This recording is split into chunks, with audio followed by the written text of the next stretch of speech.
this lecture, we will review the topic of sex tourism. What do you mean, like vacationing? What is it? Well, sex tourism is the leisure travel with the purpose of purchasing sexual services. An increasingly important type of commercial sex is sex tourism, which refers to varieties of leisure travel that have as their purpose the purchase of sexual services.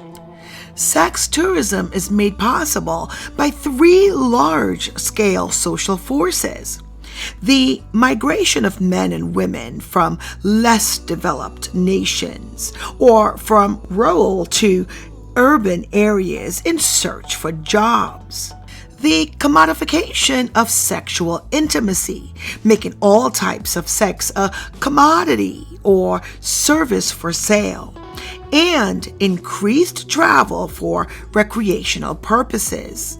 All three of these forces are tied to increasing globalization, which is the movement of information and people freely across national boundaries. The migration of people in search for economic opportunities provides a large group of young men and women in search for work. Now, according to Hyde and Delamater, in some locales, they are aggressively recruited into sex work by pimps or persons with ties to sex trafficking. Please see my lecture on sex trafficking. In other places, they enter into the life more or less voluntarily, often because there are few opportunities for persons of their racial or ethnic background.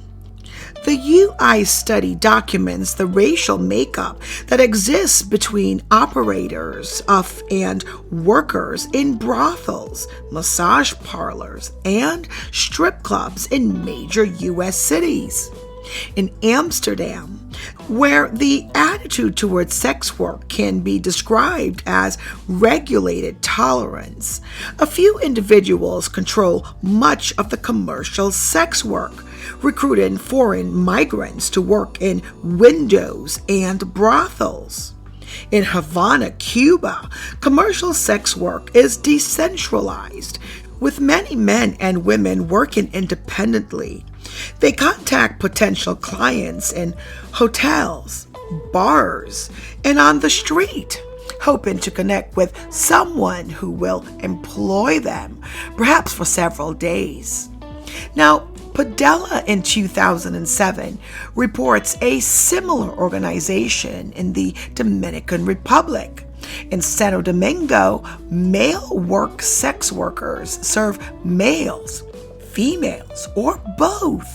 In some countries, sex tourism is the most rapidly growing economic sector and a major source of hard currency. In such places, governments have little incentive to attempt to reduce or eliminate it.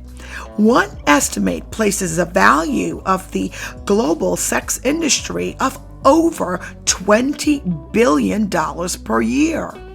The tourists who can purchase sexual services are obviously wealthy enough to travel, which in turn often means they are citizens of developed countries and members of the middle and upper classes in their home societies.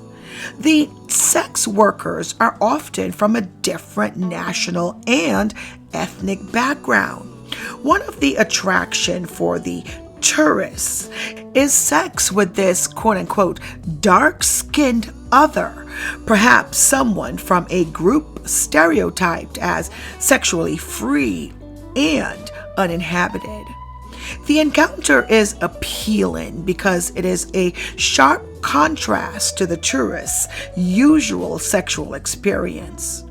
Unfortunately, one such appeal for men is sex with young girls, and in some Asian cities, girls as young as 12 and 13 are available in brothels, tightly controlled by their managers.